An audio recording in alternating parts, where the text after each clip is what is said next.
시간은 하나님의 말씀 봉독하는 시간입니다. 하나님의 말씀은 고린도전서 4장 1절 2절 2절 말씀 우리 합독하겠습니다. 신약성경 266면에 나와 있습니다. 266면 고린도전서 4장 1, 2절 저와 여러분이 찾으셔서 한 목소리로 합독합니다. 266면입니다. 찾으신 줄 알고 같이 읽겠습니다. 사람이 마땅히 우리를 그리스도의 일꾼이요 하나님의 비밀을 맡은 자로 여길지어다.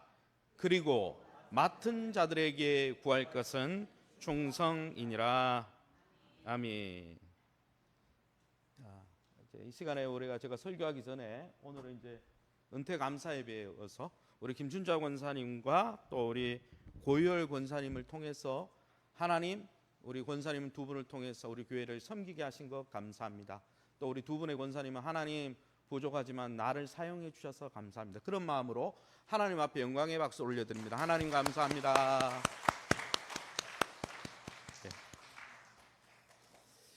제 오늘의 말씀의 제목은 안 그래도 고린도전서였는데 4장에 이제 일꾼들에 대한 이야기가 나와서 믿음에서 한번 따라합시다. 믿음에서 충성의 자리로 성장해 갑시다.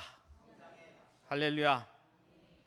사랑하는 성도 여러분, 우리가 예수님을 믿고 신앙생활을 시작한 지가 어느덧 많은 해가 됐죠. 그래서 우리 두 분 권사님도 신앙생활 아마 처음에 시작한 시절이 있을 텐데 이렇게 많은 해가 지나서 이제는 시무적으로는 공무적으로는 은퇴하는 시간이 왔습니다.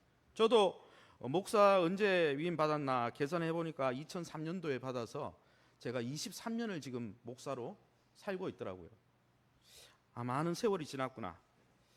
우리가 생활을 한 세월이 많이 지났습니다. 어떤 분들은 모태신앙으로 태어나가지고 평생 교회에서 자란 분도 계시죠.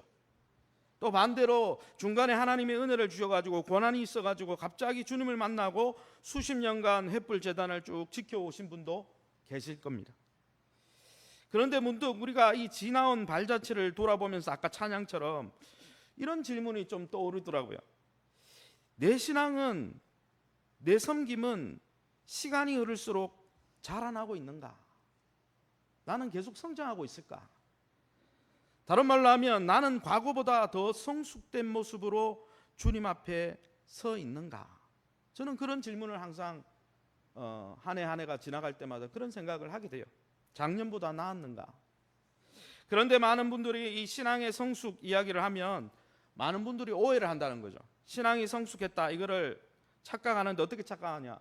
중직을 받으면 또 성경 지식이 많아지면 교회에서 봉사하는 시간이 늘어나면 내가 믿음이 성장했다 이렇게 많이 오해들 합니다. 그러나 여러분, 주님이 원하시는 진짜 영적인 성장은 외형적으로 얼마나 교회에서 많은 시간을 보내고 봉사를 많이 하느냐, 영적인 지식이 얼마나 늘어나느냐 거기에 달려있지 않습니다. 성경에 보면 오히려 하나님이 기대하는 이 영적 성장의 핵심은요, 한번 따라합시다. 믿음의 성격이 바뀌어야 됩니다. 믿음의 성격이 바뀌는 게 진짜 하나님이 원하는 거예요. 믿음이 성경적인 믿음으로 변화되어질 때 그게 하나님이 원하는 여러분 성장이라는 것이죠. 오늘 사도 바울은 고린도 교회를 통해서 우리에게 아주 단호하게 무엇이 성숙의 기준인가, 무엇이 성장의 기준이고 무엇이 정말 앞선 사람들의 롤모델이 되어야 되는가, 그것을 딱 이야기해 주고 있죠. 고린도전서 4장 1, 2절 제가 읽어보겠습니다. 사람이 마땅히 우리를 하나님의 비밀을 맡은 자로 여길지어다. 교회 리더로 여길지라 이 말이죠. 교회를 위해서 사역하는 자들을. 2절에 보니까 맡은 자들에게 구할 것은 충성이니라. 그래서 교회의 앞선 자가 되고 교회 리더가 되고 성숙한 사람이 되면 그 사람의 모습 속에 꼭 있어야 될 내용이 있는데 그게 뭐냐? 충성이다. 그 이야기를 했어요. 오늘 우리는 이 충성이라는 단어를 통해서 그동안 우리가 구경꾼처럼 교회 안에 믿고 있었다면 그 구경꾼의 믿음에서 또 단순히 내 자신의 영적인 또 육적인 유익만을 구하고 있었던 초보적인 믿음에서 떠나서 이제는 그런 자리를 벗어나야 되죠. 구경꾼의 믿음이 아니라 초보적인 자기의 유익만을 추구하는 그런 믿음의 자리를 떠나서 하나님과 공동체가 안심하고 기댈 수 있는 믿음직한 충성의 자리로 자라가시기를 예수님의 이름으로 축원합니다. 이 시간 성령께서 저와 여러분의 마음을 만지셔서 주님이 찾으시는 그 한 사람, 충성된 일꾼으로 결단하시는 그 은혜가 있으시기를 예수 이름으로 축원합니다. 그러면 이 본문 우리가 이 충성에 대해서 읽었는데, 넘겨주세요. 이 믿음이라는 단어, 우리가 믿음에서 충성으로 했는데, 이 믿음이라는 이 단어는요, 많은 사람들이 오해합니다. 믿음과 충성, 국어학적으로 다르니까. 그래서 우리가 국어 성경, 그러니까 한글로 된 성경을 너무 의지하면 안 되는 게, 번역을 다르게 해가지고 다른 단어라고 착각하거든요. 국어학적으로 한글로 읽어보면 믿음과 충성은 별개의 덕목처럼 보입니다. 그래서 많은 분들이 이원론적으로 생각하죠. 믿음은 내적인 거고, 내면적인 거고, 충성은 외적으로 봉사하면서 드러나는 거다. 이렇게 이분법적으로, 이원론적으로 생각을 많이 하세요. 그래서 별개다. 그래서 어떤 분들이 이렇게 하죠. 나는 내면에 하나님을 믿는 믿음은 참 좋은데 성격상 내성적이어서 잘 봉사를 못해. 충성은 잘 못해. 또 어떤 분들은 이렇게 이야기합니다. 나는 외향적이어서 충성, 봉사를 많이 열심히 하는데 사실은 내면적인 거 싫어하기 때문에 믿음의 깊이가 아쉬워. 이런 이야기를 가끔씩 하거든요. 그런데 여러분, 성경의 원어 의미를 들여다보면 이것이 얼마나 우리의 큰 오해이고 착각인지 모른다는 거죠. 왜냐하면 이 충성과 믿음의 단어가 똑같은 단어예요. 죄송한데 한글 번역만 다르지 똑같은 단어를 쓰고 있거든요. 신약 성경에서 이 믿음이라는 단어를 쓸 때 한번 따라 할까요? 피스티스. 피스티스라는 단어를 쓰거든요. 그 피스티스 단어가 어디 나옵니까? 히브리서 11장 6절 제가 읽어보겠습니다. 믿음이 없이는 하나님을 기쁘시게 못하나니. 하나님께 나아가는 자들은 하나님 믿어야 된다는 거죠. 하나님이 상주심을 믿어야 된다는 거죠. 이 믿음, 하나님을 믿고 하나님이 주신 복을 믿고 하나님이 주신 은혜를 믿고 이렇게 수용하는 거 믿음이라 했습니다. 그런데 이 믿음이라는 피스티스라는 이 단어가요, 놀랍게도 오늘 성경에 나온 충성이라 2절에 나왔는데 또 성령의 9가지 열매도 충성이 나오잖아요. 그 충성, 신실함, 믿음직함 이렇게 표현을 할 때도 피스티스를 씁니다. 믿음이에요, 그게. 그래서 이 고대 근동의 사도 바울이 사는 시대에 이 헬라 문화권에서는 믿음과 충성이 다른 단어가 아니고 뭡니까? 동전의 앞과 뒷면과 똑같다는 거예요. 양면이었다는 거죠. 한 단어였다는 거죠. 그러면 목사님, 왜 믿다, 충성, 믿음과 충성을 이렇게 분리했을까요? 제가 이거를 연구해보고 묵상해보니까 이 믿음의 두 가지 성질을 이야기하는 것 같아요. 먼저 이 믿다라는 단어는요, 수동적이에요. 이야기했듯이 하나님의 존재를 인정하고 예수님의 대속의 은혜를 받아들이고 예수님만이 나의 주인이라고 그러고 예수님을 통해 하나님의 은혜와 사랑과 축복을 받아들이는 거죠. 그래서 은혜를 수용하는 게 믿음입니다. 이게 정확히 말하면 따라합시다. 믿음의 시작이다. 거기서 시작하는 거죠. 자기중심적이에요. 어떻게 보면 하나님의 사랑을 받아들이고 하나님의 자비를 받아들이고 용서를 받아들이고 하나님의 은혜를 다 나의 유익을 위한 거죠. 그런데 여러분, 이 믿음이라는 단어가 두 번째 뜻이 뭐냐? 충성에 나오듯이 믿음직하다 이런 뜻이에요. 한번 따라합시다. 믿음직하다. 이거는 관계에서 드러나는 겁니다. 여러분, 우리가 하나님의 은혜를 받아 누리고 하나님이 믿음직한 분이니까 하나님의 사랑을 매일 갈구하면서 그 은혜를 주세요 그러고 수용하는 것도 믿음이지만은 하나님 앞에서 내가 신실하고 믿음직한 것도 믿음이라는 거예요. 공동체 앞에서 믿음직한 사람이 되는 거, 그래서 변함없이 약속을 지키고 끝까지 그 자리를 지켜내는 신실한 거 있잖아요. 신실한 거. 그게 믿음이라는 거예요. 그래서 제가 가만히 생각해 봤더니 처음에는 좀 이기적으로 자기중심적으로 하나님이 주신 걸 쏙쏙 빨아먹는 데 있어요. 하나님의 은혜를 수용하는 데 있어요. 근데 그 믿음이 자라면 어떻게 돼요? 나도 하나님 앞에 믿음직해지는 거예요. 나도 공동체 앞에서 믿음직해지는 거예요. 여러분, 다른 사람에게 믿음을 주고 믿음직해지려면 다른 사람 위해서 헌신하고 희생하고 그렇게 해야 돼요, 안 해야 돼요? 해야 되는 거죠. 처음에 생각해 보세요. 우리가 태어나가지고 부모님 자녀로서 아가페, 부모님의 사랑을 받을 때는 이 믿음이에요. 부모님의 그 은혜, 부모님 주시는 사랑과 친절을 쪽쪽 빨아들입니다. 근데 우리가 여러분 몸이 크고 자라가지고는 어떻게 합니까? 결혼해서는 어떻게 돼요? 우리가 부모가 되고 나서는 어떻게 합니까? 자녀를 위해, 아내를 위해, 남편을 위해 어떻게 해요? 거기에서 아유 나를 사랑해줘, 나를 사랑해줘 그렇게 하지 않죠. 내가 그 사람에게 사랑을 주면서 내가 그 자녀를 책임지기 위해서 생계를 꾸려가면서 생계를 책임지면서 믿음직한 부모가 되어주는 거죠. 그러니 여러분, 믿음은 처음 시작이고 실제로 출발점은 믿음인데 그 믿음이 성장하고 자라면 어떻게 되느냐? 믿음직한 존재가 된다는 거예요. 할렐루야. 이것을 구약에서는 더욱 선명하게 알 수 있습니다. 구약의 이 믿음이라는 단어를 보여주는 이 단어가 한번 따라합시다. 아만. 예, 여러분 아만 그러니까 이상하죠. 예, 여기 아만에서 아멘이 왔어요. 아멘. 예, 아멘. 여러분이 믿습니다 이렇게 할 때 할렐루야 하면 어떻게 합니까? 여러분이 막 감동되고 은혜가 되면 그 말씀이 내 삶 속에 이루어지길 원합니다, 믿습니다, 확신합니다 할 때 아멘 하죠. 그래서 이 아만이라는 첫 번째 뜻은 확신하다는 뜻이에요. 아까 이야기했듯이 하나님의 은혜를 받아들이는 거죠. 근데 두 번째 뜻은 뭐냐? 한번 따라해봅시다. 어떤 자리에서 공동체를 위해 떠받치고 버티다. 이게 믿음직하다는 뜻이에요. 신실하다는 뜻이에요. 출애굽기 17장에 보면 이 사건이 잘 나옵니다. 출애굽기 17장에 보면 이 아만이 나오는데요, 하나님의 은혜를 믿고 아멘 할 뿐 아니라 출애굽기 17장에 이스라엘과 아말렉이 전투를 벌입니다. 그런데 산꼭대기에서 모세가 손꼭대기에서 어떻게 합니까? 손을 들면 이스라엘이 이기고 손을 내리면 어떻게 돼요? 져요. 그래서 이때 모세의 팔이 너무 그렇고 전쟁이 오랜 시간 이어지니까 너무 피곤해가지고 아론과 훌이 와가지고 양쪽에 받쳐가지고 손을 이렇게 높이 들고 있어요. 그게 출애굽기 17장 12절에 이렇게 나오고 있습니다. 제가 한번 읽어보겠습니다. 그 손이 해가 지도록 내려오지 아니한지라. 여기 내려오지 아니한지라, 이게 무슨 뜻이냐면은 내려오지 않고 굳게 버텼다는 거예요. 이게 아만입니다. 믿다라는 단어가 여기 써 있어요. 공동체를 위해서, 내가 공동체의 승리를 위해서 내가 하나님의 은혜를 쪽쪽 빨아들일 뿐 아니라 내가 공동체의 승리를 위해서 희생하면서 봉사하면서 섬기면서 그 섬김의 자리에 버티면서 끝까지 버텼다.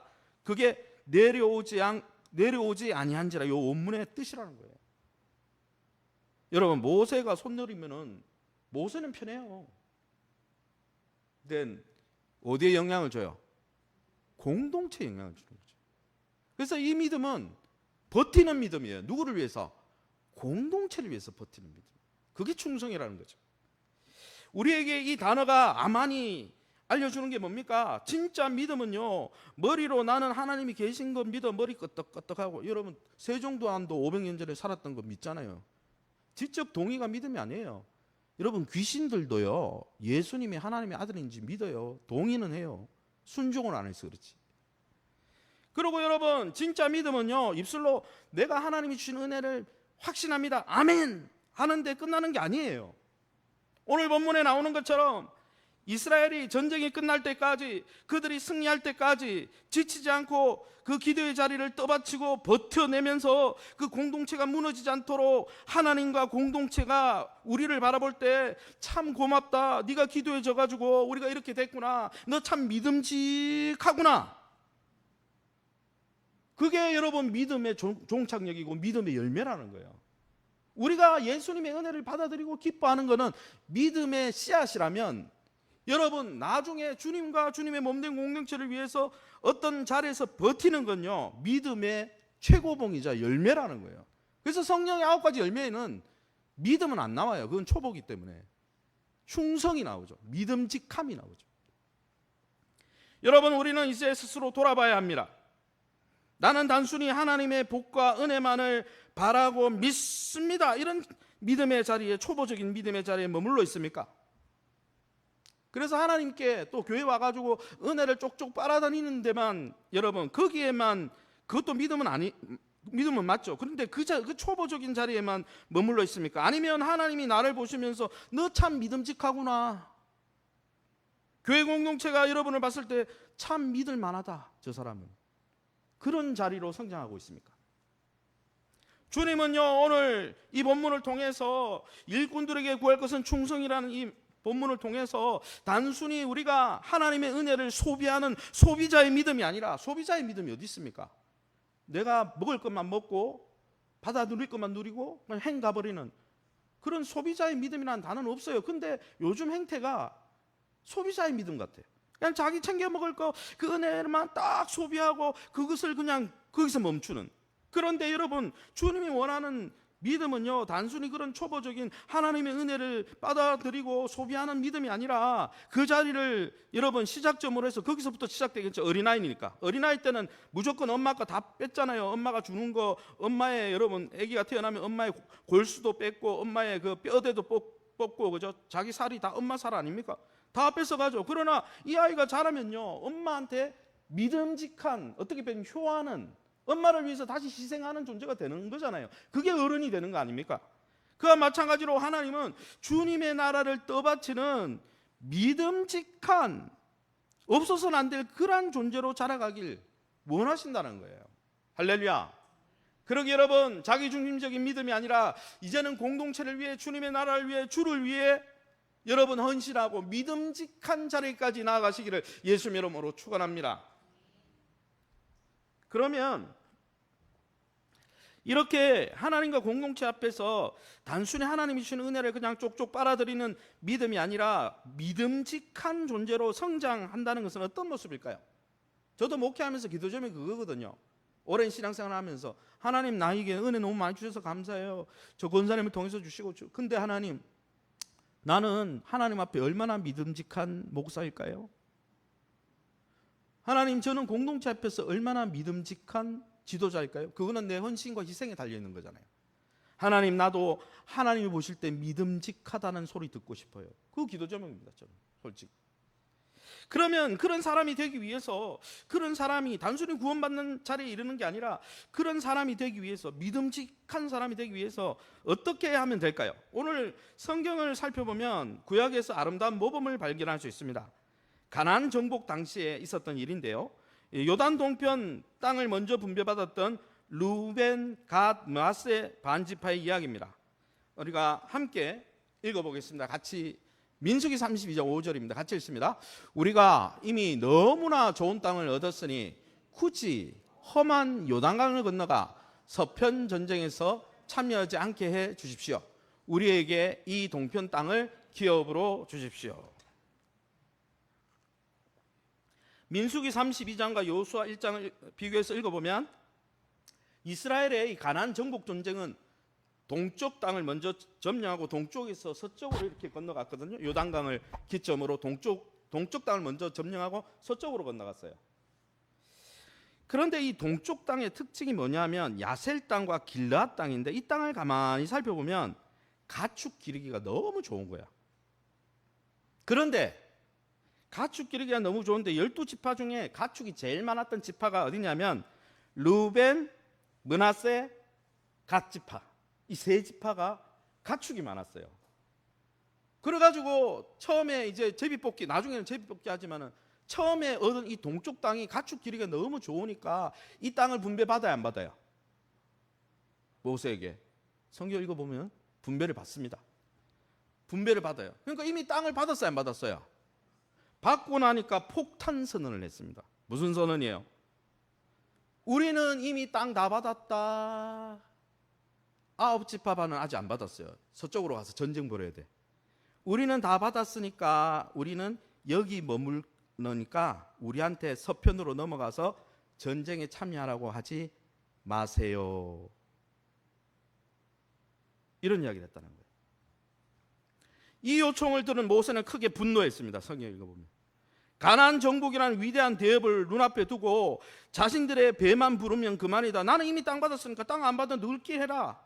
이렇게 이기적으로 자기중심적인 신앙생활의 태도가 공동체 12지파 사기를 다 꺾고 말았고요. 결국은 하나님의 진노를 가져오는 거죠. 공동체 의식이 없는 거죠. 내 땅 가졌으니까 우리 가정은 됐다는 거죠. 우리는 이제 살만하다는 거예요. 그러니까 나머지는 너네가 알아서 해.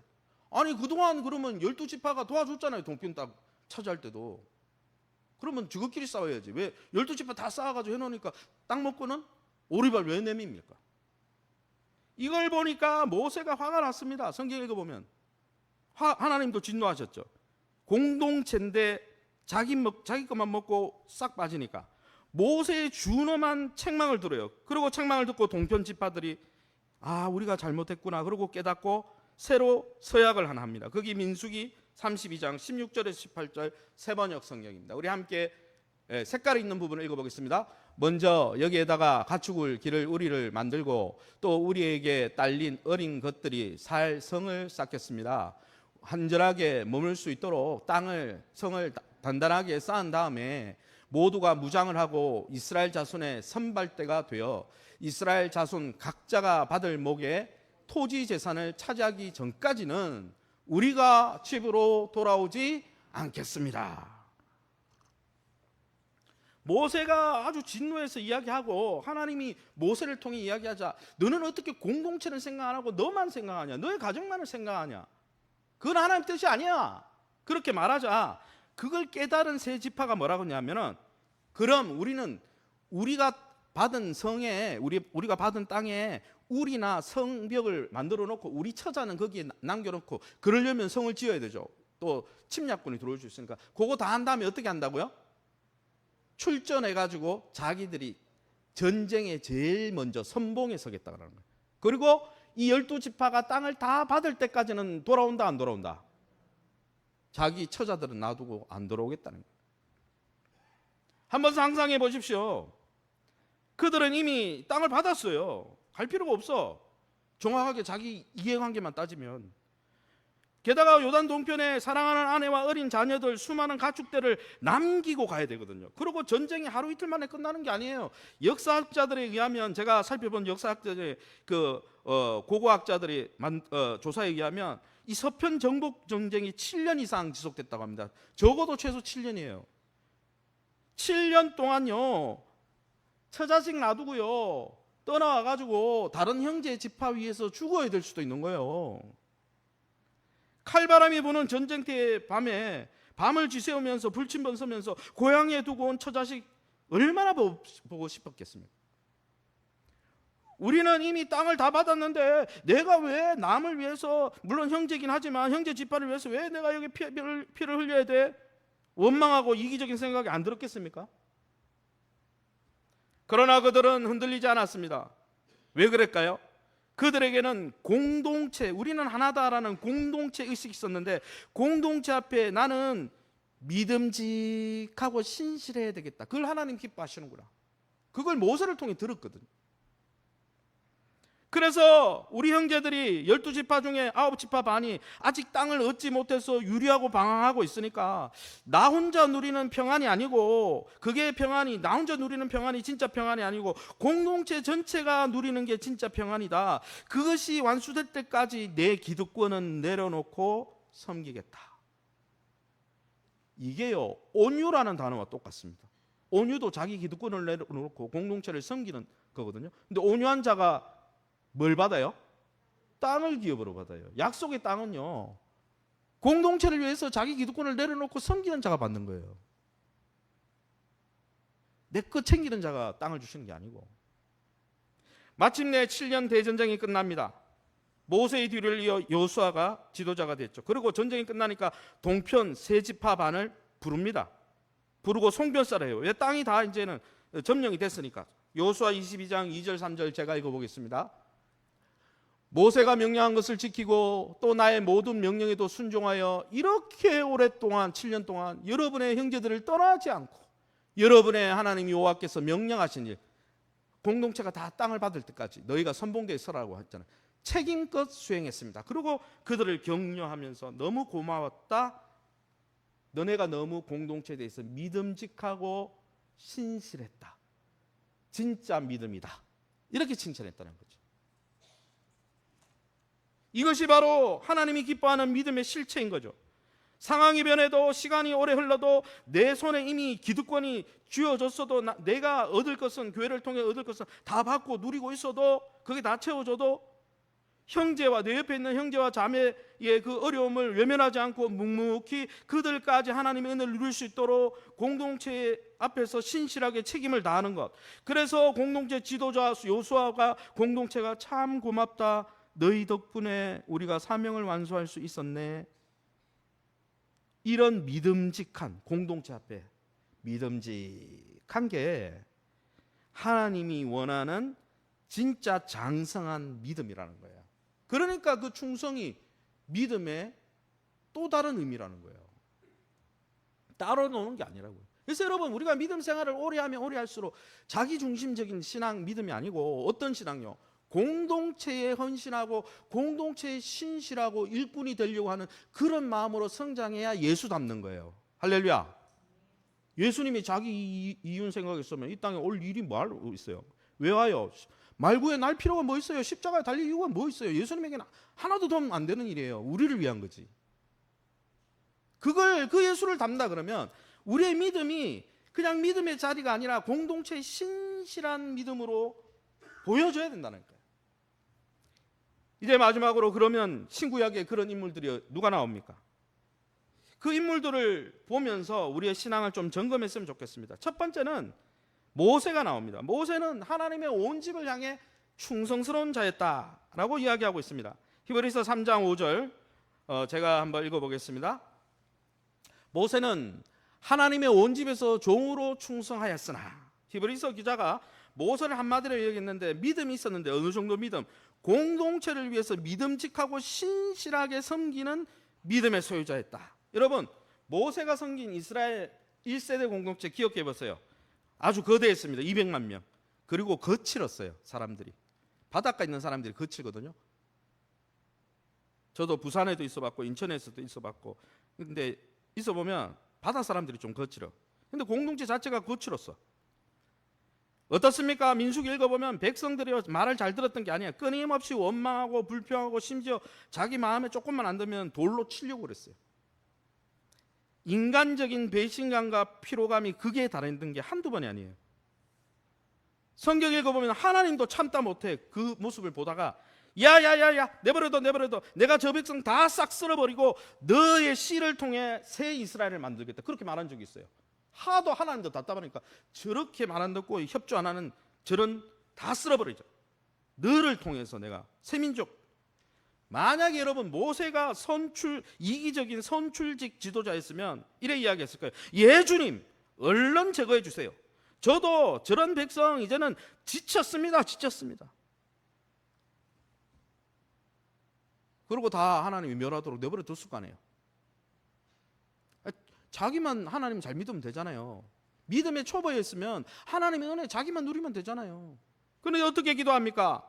모세는 공동체의 믿음직한 자여서 도리어 목숨을 걸고 하나님 앞에 죄를 범하고 하나님의 마음을 아프게 하고 자기를 돌로 치려고 했던 인간적인 배신감에 피로감에 쩌리게 만들었던 그 1세대 이스라엘을 향해서 뭐라고 기도합니까? 출애굽기 32장 32절입니다. 우리 함께 읽어봅니다.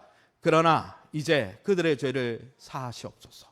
그렇지 아니하시오면 기록하신 책에서 내 이름을 지워버려 주옵소서. 공동체가 원하는 공동체가 아니에요. 잘 따라오는 공동체가 아니에요. 하나님이 하도 열받으니까 하나님도 얘들은 다 버리고 너를 통해, 너 씨를 통해 다시 만들자 공동체를, 이랬거든요. 그러니까 뭐라고 합니까? 그러면 여러분, 자기중심적인 믿음이 있던 사람들은 야이씨 요시 이때가 기회다, 그때 제가 나를 그렇게 아프게 했잖아, 하나님 싹 쓸어주세요, 이렇게 할 거 아니에요. 나도 피곤합니다. 그런데 여러분, 믿음직한 공동체를 자기 몸처럼 여겼던 모세는 어떻게 합니까? 자신이 깨어지고 자신이 생명책에서 이름이 삭제되는 한이 있어도 하나님, 이스라엘이라는 공동체가 무너지지 않도록 내 목숨을 드립니다. 그러면서 교회 공동체가 무너지지 않도록 온몸으로 틈새를 메우면서 떠받치면서 이 공동체를 살려주십시오 하고 그렇게 섬겼는데, 그게 모세의 믿음인데 믿음직하고 신실한 믿음이었다는 거예요. 자기를 위해 살지 않았다는 거예요. 주님의 공동체를 위해 살았다는 거죠. 그게 여러분, 우리가 진짜 달아야 돼 믿음의 종착역이에요. 믿음의 최고봉은 나를 위해서 뭐 어떻게 챙기고, 이게 자기 중심성은 죄라니까요. 신앙적으로도 우리가 이기적이요. 나, 내 가정, 우리 자녀, 이거밖에 생각 안 해요. 옆에 있는 성도 생각 안 합니다. 교회가 어떤지, 목사님이 어떤지, 장로님이 어떤지, 세계 열방에 파송받은 선교사님들이 어떻게 힘들어하는지 별로 관심 없어. 근데 여러분, 그런 믿음은 건강한 믿음이 아니에요. 잘하다가 중간에 여러분 메말라가는 믿음이. 진짜 믿음은요, 예수님처럼 공동체나 가정이나 직장이나 어딜 가든 내가 희생해서 그 사람에게 믿음을 주고, 믿음직, 저 사람은 믿음직하다, 저 사람께 맡기면 신실해서 하나도 빵꾸가 안 난다, 이런 사람이 되어야 된다니까. 또 누가 그랬습니까? 다윗이 그랬다는 거죠. 다윗은 소년 시절에 이미 왕으로 기름받았습니다. 17세, 16세에 기름 부음을 받았어요. 그런데 찾아온 혼신은 뭐였습니까? 뭡니까? 자기 사위니까 뭡니까? 장인 어른이 죽이려고 그랬어요. 천천이고 만만이고, 이 만만천천 컴플렉스에 빠져 있어가지고, 열등감에 빠져 있어가지고 계속 죽이려고 군사 보내고, 그래서 기약 없이 떠돌아다녔고 광야에서 생활했거든요. 그게 10년이 넘어요. 그런데 여러분, 이 10년 동안 자기는 집도 못 이루고 떠돌이 생활했어요. 근데 떠돌이 생활할 때 이 다윗의 위대함은 뭐냐? 자기도 어렵고 도망자 생활하는, 떠돌이 생활하는데 자기에게 찾아오는 사람들을 돌봤을까요? 안 돌봤을까요? 돌보고 구원하더라는 거예요. 여러분, 자신도 비록 쫓기는 신세였지만은 블레셋이 침범해서 그일라라는 주민들이, 그일라 지역에 여러분 블레셋이 침공해가지고 사울왕이 자기 쫓는데 혈안돼 있어가지고 뭐 전쟁에서 구원하고 이런 거 안 하고 있었죠. 그런데 자기도 쫓기는데 뭐 내 코가 석자인데 무슨 그일라 주민이 뭐 침략을 받든 말든 그게 무슨 상관이 있어요. 자기 중심적인 믿으면 나만 하나님 은혜 누리면 되지. 그런데 여러분, 왕으로 기름 부음 받고 이 공동체는 우리 공동체다, 우리는 가족이다, 이런 의식이 갖고 있던 여러분 다윗은요, 블레셋의 침공을 받던 그일라 주민들의 소식을 듣고 외면하지 않고 자기 도망자인데 도망자들을 모아가지고요 전쟁에가 건져냅니다. 그게 사무엘상 23장 1절 5절입니다. 우리 함께 읽어보겠습니다. 같이 읽습니다. 블레셋 사람이 그일라를 쳐서 그 땅 마당을 탈취하더이다 하니 다윗과 그의 사람들이 그일라로 가서 블레셋 사람들과 싸워 그일라 주민을 구원하니라. 지금 여러분, 사울왕의 신복일 때가 아니에요. 지금 도망 다닐 때예요. 정규군도 없었어요. 자기를 따라다니는 방랑자들 데리고. 지코가 석자인데 지구 공동체만 하면 되지, 말라고 남의 공동체를 돌봐요. 믿음직한 충성스러운 사람이니까. 내가 왕이 됐는데, 아직은 왕이 아니지만 우리 공동체니까 지금 내가 어렵지만은 내 돌봄이 필요한 그들에게 믿음직한 울타리가 되어주자. 그래서 그가 왕이 된 거예요. 그냥 갑자기 왕이 된 게 아니고. 세 번째는 누구입니까? 신약에 나오는 다비다입니다. 다비다 한번 성경 읽어보고 제가 말씀을 정리하고 마치려고 합니다. 함께 읽어보겠습니다. 같이 읽습니다. 욥바에 다비다라 하는 여제자가 있으니 도로 가라. 선행과 구제하는 일이 심히 많더니 모든 과부가 베드로의 곁에 서서 울며 도로가가 그들과 함께 있을 때에 지은 속옷과 굿옷을 내보이거늘 베드로가 무릎을 꿇고 기도하고 돌이켜 시체를 향하여 이르되 다비다야 일어나라 하니 베드로를 보고 일어나 앉는지라. 많은 사람이 베드로가 일으킨, 다비다를 살린, 부활시킨 이 사건에만 주목합니다. 그러면 다비다는 어떤 사람이었습니까? 하나님이 왜 그를 다시 살렸을까요? 그녀를 다비다, 또 이 도로가, 이게 두 가지 이름 이제 번역한 거죠. 하나는 히브리어, 하나는 헬라어겠죠. 그런데 이 다비다의 특징은 뭐냐면 선행과 구제하는 일이 심히 많은 사람이었어요.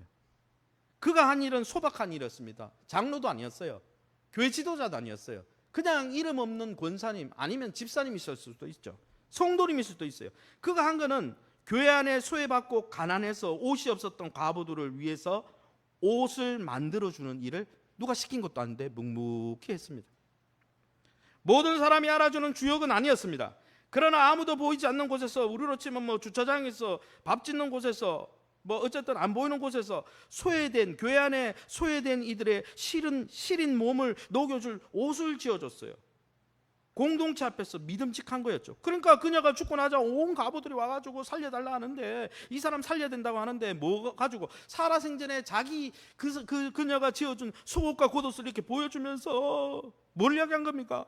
이 다비다는 우리 공동체의 신실한 믿음직한 어머니였어요. 이 사람만큼 우리의 필요를 채워주는 믿음직한 기댈 만한 구석은 그 성도는 없었어요, 이거잖아요.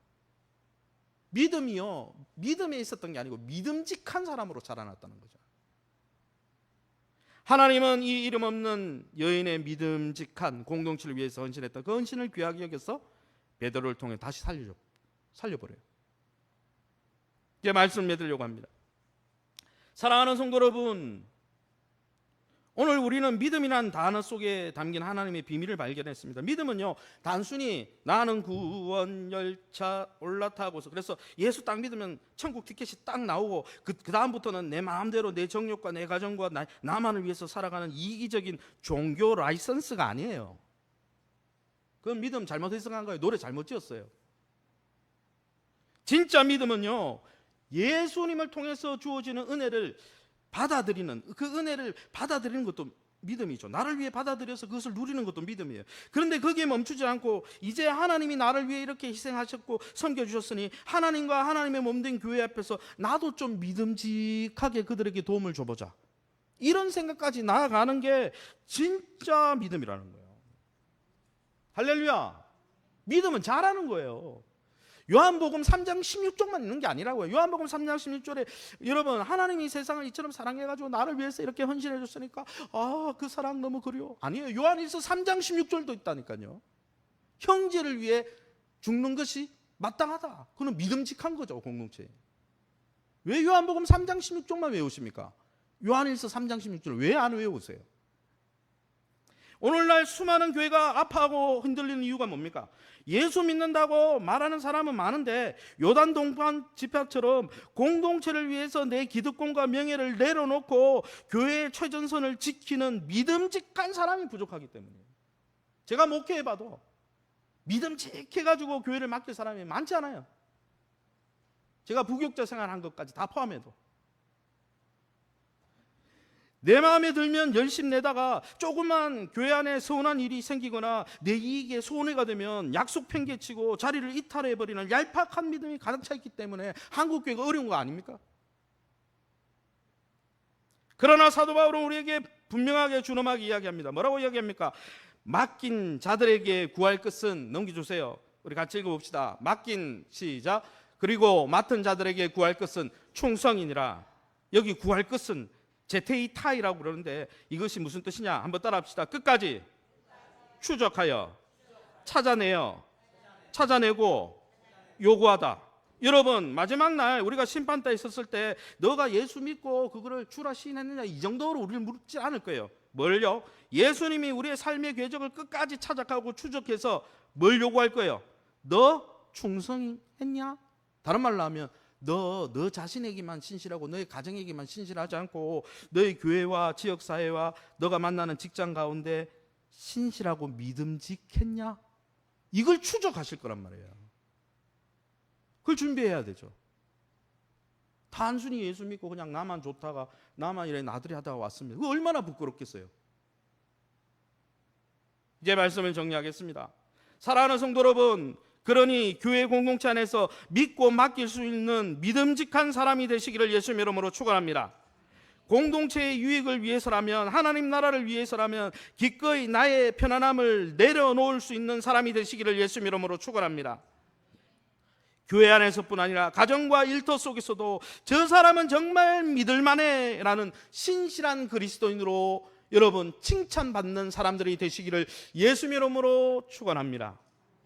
그런 믿음이 있을 때, 마지막 날 갔을 때 내 거 챙기다가 온 사람이 아니라 다른 사람의 필요를 채우다가 믿음직하게 신실하게 섬기다가 온 사람. 너는 많이 닮았네. 나 많이 닮았네. 뭐라고 되어 있습니까? 착하고, 한번 마지막 절 읽고 마치겠습니다. 잘하였도다 착하고 충성된 종아, 네가 적은 일에 충성하였음에 내가 많은 것을 내게 맡기리. 내 주인의 즐거움에 참여할지. 저게 충성 믿음이거든요. 저 믿음 축복하시는 거예요. 착하고 충성된 종아, 큰 일이에요. 큰 일 아니에요. 교회에서 섬겨보세요. 화장실 청소하고, 어떨 때는 교회 닦고, 너트 조이고, 밥 당번하고, 전도라는 선교 이름 또 좋은 일도 있지만, 큰 일도 있지만, 그렇지 않은 일 얼마나 많습니까? 거기에 그거 안 하면 다른 사람이 힘들고 불편할까봐 믿음직하게 일찍 와가지고 대신하고, 내 몸으로 봉사하고, 교회가 어렵지 않도록 버텨주고, 그 믿음을 가진 자들을 너 내 옆에 앉아라. 나 닮았네. 내가 내 목숨 다해가지고 너네를 섬겼는데 너도 그렇게 섬겼네. 그게 진짜 믿음이죠. 그 믿음의 소유자가 되어서 오늘 우리 은퇴하는 두 분 권사님처럼 우리도 이 믿음에서 충성의 자리로 나아가 하나님 앞에 칭찬받는 귀한 성도로 하나님 앞에 설 수 있기를 예수 이름으로 축원합니다.